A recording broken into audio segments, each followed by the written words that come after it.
আসসালামু আলাইকুম। Live 365 YouTube চ্যানেলে সবাইকে স্বাগতম। আজ আমি আপনাদেরকে দেখাবো গ্র্যান স্ট্রিম আইপি ফোন কিভাবে কনফিগার করতে হয়। তো প্রথমে আপনাদেরকে গ্র্যান স্ট্রিমের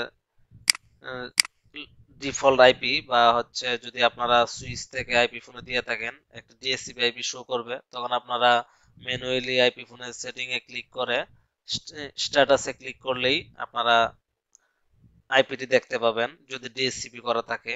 আর যদি ডিএসসিপি করা না থাকে তখন ডিফল্ট আইপি দিয়ে লগ ইন করবেন।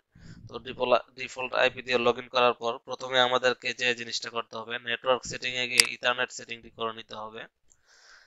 ইথারনেট সেটিং এ যাওয়ার পর আপনারা ডিএসসিপি রাখতে পারেন। যদি সুইচ থেকে ডিএসসিপি আইপি দিয়ে থাকে তাহলে আপনারা ডিএসসিপি ইউজ করবেন, আর যদি ডিএসসিপি না ইউজ করেন তাহলে স্ট্যাটিক আইপি ইউজ করবেন।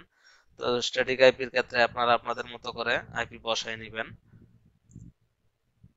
সাবনেট, গেটওয়ে, ডিএনএস সবগুলো সেট করে নেবেন। আর যদি চান যে না আমি ডিএসসিপি ইউজ করব তাহলে ডিএসসিপি ক্লিক করলেই হবে।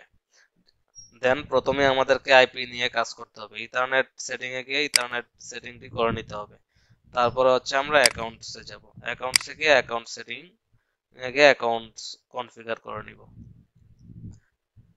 দুইটা অ্যাকাউন্টস কনফিগার করা যায় একটি আইপি ফোনে। বিশেষ করে গ্র্যান স্ট্রিম, ইয়ালিংক এগুলোতে আপনারা দুটি করে অ্যাকাউন্ট ক্রিয়েট করতে পারবেন।